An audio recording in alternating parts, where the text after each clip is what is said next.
pernah 2 ekor sapi mati mas, meninggal di kandang, itu nggak tahu saya. Kan kuliah ngekos, saya tidur nggak di kos-kosan tapi di kandang. Itu lokasinya ada di Turgo dulu, Melereng Merapi. Kalau dari UGM sekitar ya hampir 1 jam lebih lah. Makanya kan kalau di pasar sering dicubit tuh mas, lihat tebel atau tipisnya kulit atau lentur lah. Itu biasanya yang bikin jagal meleset dari tesiran itu yang pertama kulit itu mas. Dari sapi kita bisa memperoleh apa yang kita inginkan lainnya mas. Jadi yang penting sapi disabari, ditelateni, kalau bisa ya didoain biar berkah.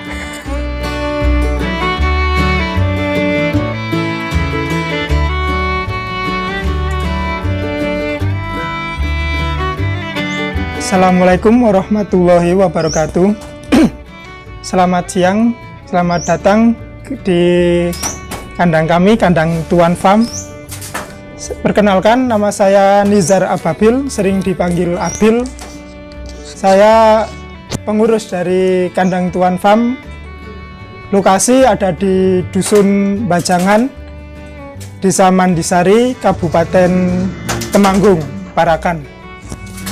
Kami bergerak di bidang penjagalan sapi, jual daging sapi, dan melayani hewan kurban. Silahkan bagi teman-teman yang membutuhkan daging hewan sapi atau mau yang menjual sapi siap potong dan yang membutuhkan hewan kurban bisa menghubungi kami.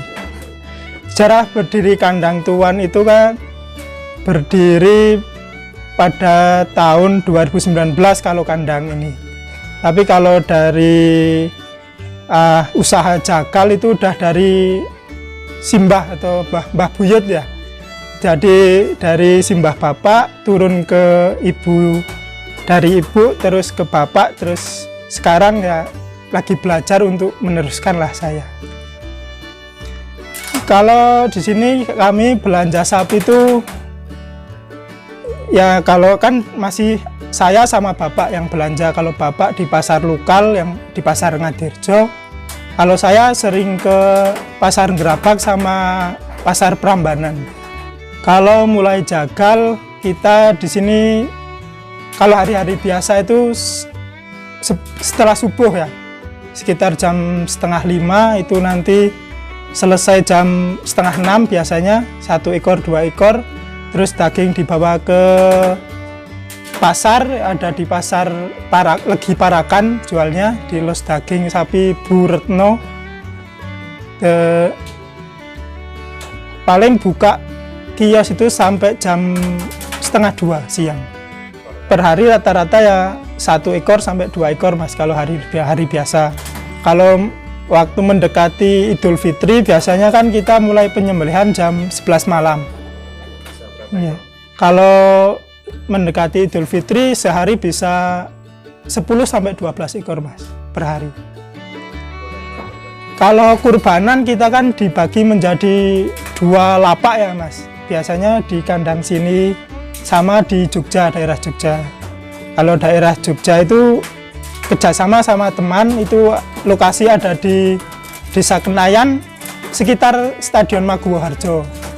Itu biasanya di sana ya 50 sampai 70 ekor biasanya.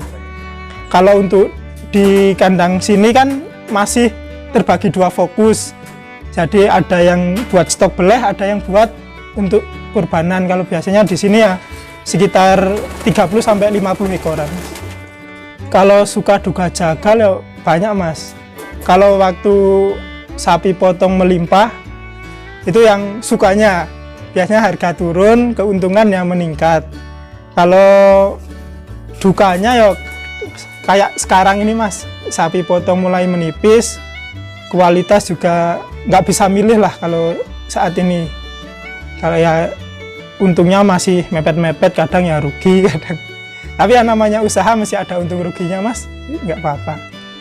Kalau basic awalnya kan kita nggak ada apa ya, nggak memelihara di rumah, jadi hanya transit langsung potong. Nah terus saat saya kuliah itu kan udah ada kepikiran, loh kalau terus kayak gini kan nanti kualitas nggak bisa terjaga nih mas, kualitas nggak bisa terjaga, makanya dirintis lah kayak sama melihara. Dulu saya melihara sambil kuliah itu ada nyewa kandang di Jogja sama temen, ya kapasitas 25 ekor dulu itu. Jadi awal-awal kuliah kan masih semangat tuh mas, awal-awal kuliah masih semangat, nggak memperhitungkan apa namanya resiko.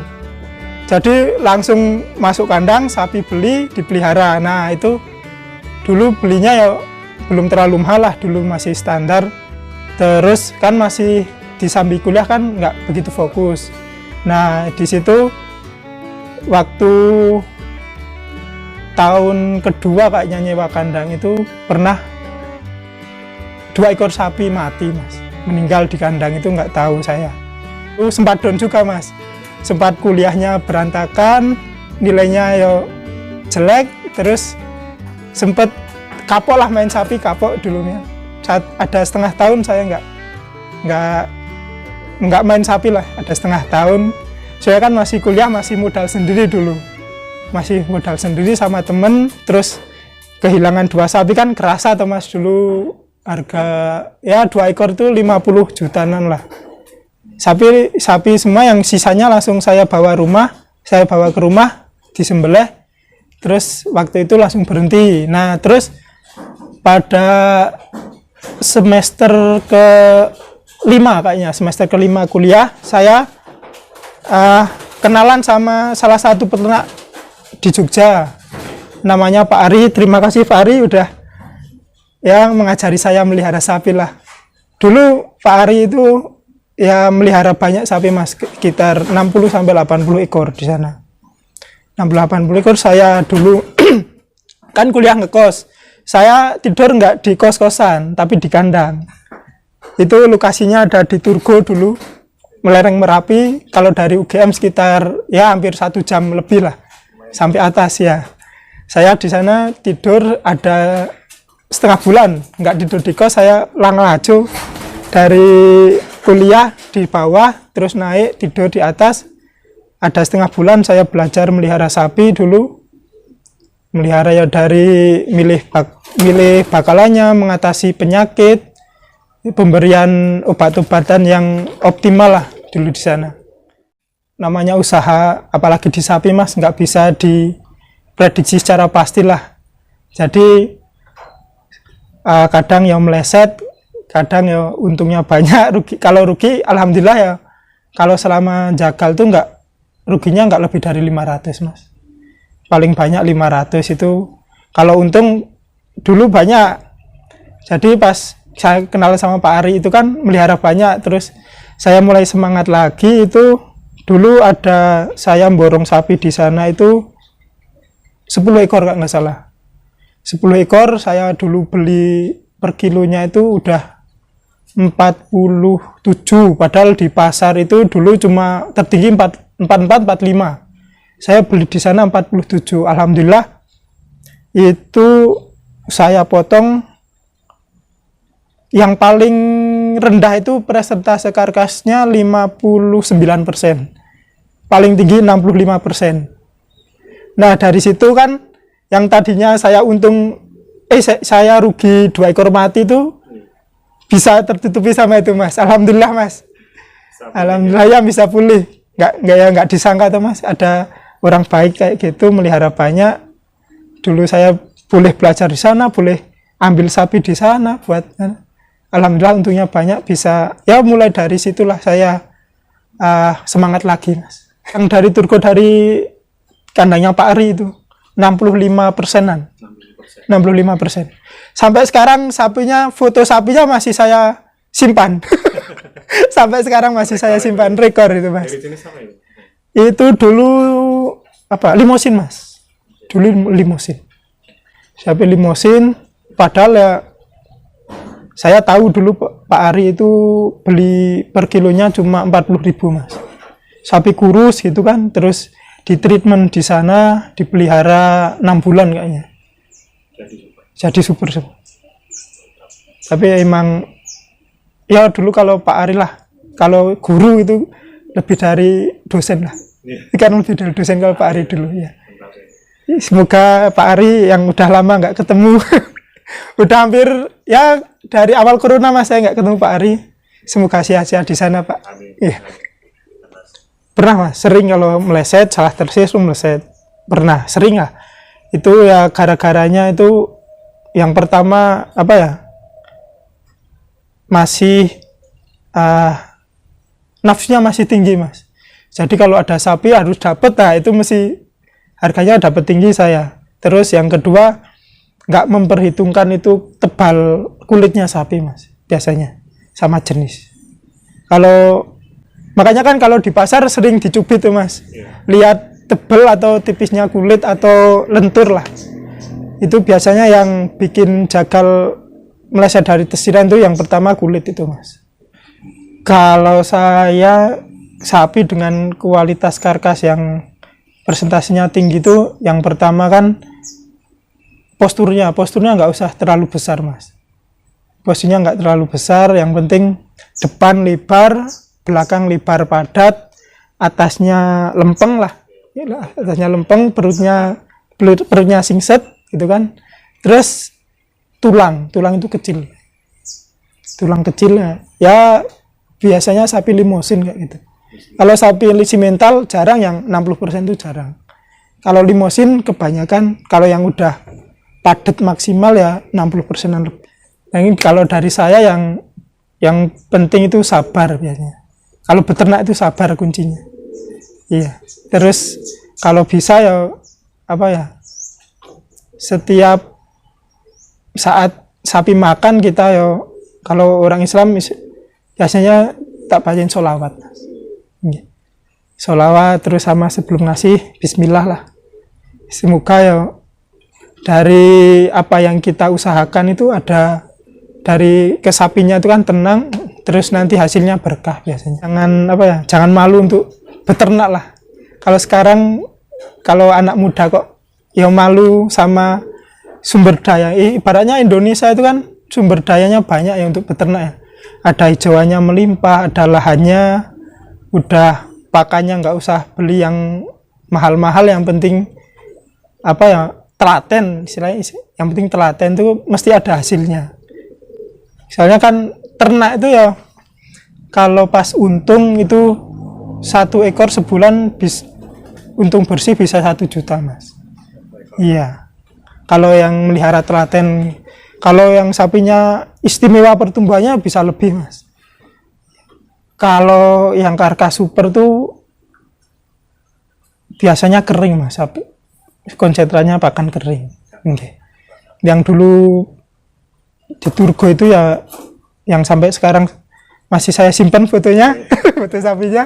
Itu dulu di sana itu pakan keringnya ya konsentratnya di sana bikin sendiri Mas. Dulu bikin sendiri, terus campurannya tuh kalau nggak salah ada roti BS itu diseleb, dihaluskan, terus jagung, terus apa dulu itu ya? Yang mempengaruhi itu 2 itu Mas, roti sama jagung itu. Kalau ampas tahu itu biasanya kalau kebanyakan ya berlemak Mas. Biasanya kebanyakan berlemak, dagingnya sama kepadatannya itu kurang. Kalau di jagal itu ya minimal 2 pasang Mas. Minimal 2 pasang itu bobotnya udah ada, terus dagingnya juga sudah mulai padat. Kalau yang bagus yang udah tua, yang rampas, bobotnya mesti istimewa. Sapi rampas kalau apalagi gemuk, bobotnya mesti istimewa, bagus. Dari sapi kita bisa memperoleh apa yang kita inginkan lainnya Mas. Jadi yang penting sapi disabari, ditelateni, kalau bisa didoain biar berkah. Didoain biar berkah. Jangan lupa ya disolawati Mas. Kalau sapi disolawati, dikasih ayat-ayat suci Al-Quran, biasanya tenang. Sapi tenang, sapi nyaman, biasanya pertumbuhannya bagus. Alhamdulillahnya nanti kalau sudah dijagal ya menguntungkan tuh bisa bermanfaat, namanya berkah tuh Mas. Namanya berkah. Yang dicari dalam hidup itu kan ya berkah sama tenang ya. Berkah. Kalau keuntungan besar itu udah ada yang ngatur, udah ada yang nakar. Yang penting kalau misal seberapapun keuntungan itu kalau nggak disyukuri, kalau nggak berkah ya nggak enak buat itu. Mesti yang penting kita jujur Mas. Kalau jagal yang penting jujur, jangan jangan pernah menyakiti perasaan dari pedagang atau dari petani, peternak. Sekalipun kita menyakiti hati seorang peternak, istilahnya yang kita ajak interaksi buat usaha, itu mesti besok ada namanya karma Mas. Namanya karma itu mesti ada. Sekian dari saya, dari pengurus kandang tuan di daerah Bajangan, Parakan. Semoga apa yang saya ucapkan, yang ada di kandang saya bisa bermanfaat bagi penonton channelnya Mas Rifan. Semoga channelnya Mas Rifan terus berkembang juga, ya, bisa bermanfaat lah. Yang kita cari dalam hidup kan manfaatnya. Assalamualaikum warahmatullahi wabarakatuh. Terima kasih.